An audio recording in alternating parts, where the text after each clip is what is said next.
Hi, welcomes to MAHATHI'S KITCHEN. இன்னைக்கு நம்ம மீன் குழம்பு எப்படி பண்ணுறதுன்னு இந்த வீடியோவில் பார்க்க போகிறோம். அதுக்கு நம்ம ஒரு 1/2 கிலோ அளவுக்கு மீனை நல்லா வாஷ் பண்ணி எடுத்து வச்சுக்கோங்க.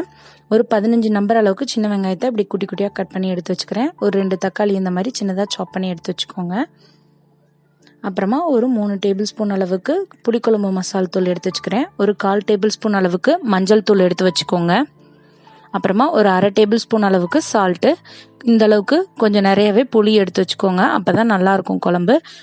நல்லெண்ணெய் யூஸ் பண்ண போகிறோம். இதுக்கு ஒரு 1/4 டேபிள் ஸ்பூன் அளவுக்கு வெந்தயம் எடுத்து வச்சுக்கோங்க. வாங்க எப்படி பண்ணலான்னு பார்க்கலாம். இப்போ கடாயில் ஒரு 4 டேபிள் ஸ்பூன் அளவுக்கு எண்ணெய் விட்டு நான் வெந்தயத்தை போட்டுக்கிறேன். வெந்தயம் நல்லா ப்ரௌன் கலரில் வந்தோன்னே கட் பண்ணி வச்சுருக்கிற வெங்காயத்தில் 1/4 வாசி எடுத்து வச்சுக்கிறேன். கொஞ்சமாக தாளிக்கிறதுக்கு நான் எடுத்து வச்சுக்கிட்டேன். இப்போ நல்லா ஃப்ரை பண்ணிக்கோங்க. நம்ம நல்லா கொஞ்சம் ஓரளவுக்கு ப்ரௌன் கலரில் வர மாதிரி ஃப்ரை பண்ணிக்கிட்டால் நல்லா இருக்கும் குழம்பு. நான் ஓரளவுக்கு வர மாதிரி ஃப்ரை பண்ணிக்கிறேன். ஸோ இப்போ நான் உப்பு இதில் சேர்த்துக்கிறேன். உப்பு சேர்த்தா தான் ஆனியன் சீக்கிரமாக ஃப்ரை ஆகும். இப்போ நான் இதில் 1/2 டேபிள் ஸ்பூன் அளவுக்கு உப்பு போட்டுக்கிறேன். நீங்கள் குழம்புக்கு உப்பு பத்தலைன்னா ஃபைனலாக வேணால் கொஞ்சமாக ஆட் பண்ணிக்கோங்க. செக் பண்ணிவிட்டு உப்பை செக் பண்ணிட்டு ஆட் பண்ணிக்கோங்க. இப்போ நம்ம தக்காளியை சேர்த்துக்கலாம். தக்காளியை நல்லா மேஷ் ஆகுற அளவுக்கு நல்லா வதக்கிடுங்க. அப்போ தான் குழம்பு நல்லா இருக்கும். நல்லா வதக்கி விட்டுக்கோங்க தக்காளியை. இப்போ வெங்காயம் தக்காளியெல்லாம் குழம்புல கொஞ்சமாக தான் இருக்கணும். புளிக்குழம்புக்கு நார்மலாக கொஞ்சம் புளி அதிகமாக இருந்தால் தான் டேஸ்ட் நல்லாயிருக்கும். இப்போ இதில் நான் குழம்பு மசால் தூளும் மஞ்சள் தூளும் போட்டு லைட்டாக ஃப்ரை பண்ணிக்கிறேன்.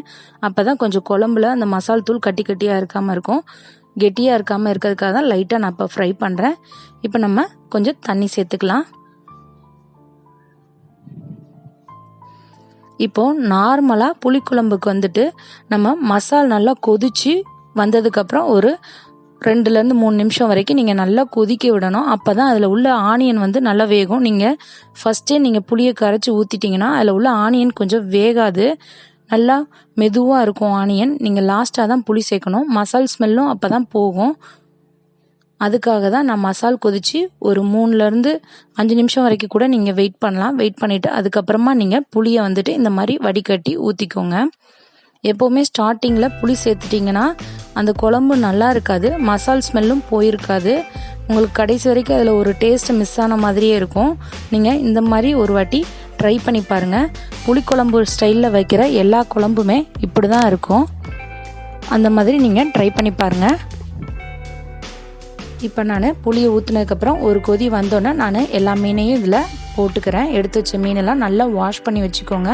கொஞ்சம் மீனை நார்மலாகவே மஞ்சளும் கல்லுப்பும் போட்டு வாஷ் பண்ணிக்கோங்க.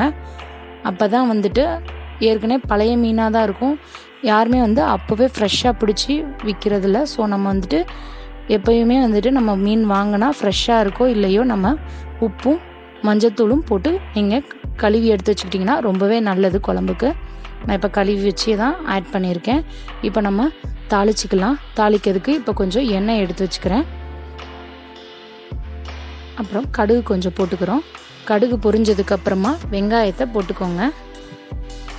வெங்காயம் நல்லா ப்ரௌன் கலரில் வந்ததுக்கப்புறம் தான் நம்ம கருவேப்பிலை சேர்க்கணும். அப்போ தான் அந்த தாளித்த ஸ்மெல் நல்லா இருக்கும். குழம்பு ஃபைனலாக ஒரு நல்ல டேஸ்ட் கொடுக்கும். எப்போவுமே நீங்கள் புளிக்குழம்பு ஸ்டைலில் வைக்கிற, இப்போ கருவேப்பிலை போட்டுக்கிறோம், புளிக்குழம்பு ஸ்டைலில் வைக்கிற எல்லா குழம்புமே இந்த மாதிரி நீங்கள் கடைசியாக தாளித்து விட்டு டேஸ்ட் பண்ணி பாருங்கள். அது சூப்பராக இருக்கும். இந்த ஸ்டைல் நீங்கள் ஃபாலோ பண்ணி பாருங்கள் ஒரு டைம். இப்போ நான் இதை குழம்புல போட்டுறேன். நீங்கள் நார்மலாக இந்த ஸ்டேஜ்லேயும் சேர்க்கலாம். இல்லைனா கடைசியாக இறக்கி வச்சுட்டு கூட நீங்கள் தாளித்து கொட்டலாம். ரொம்பவே நல்லாயிருக்கும்.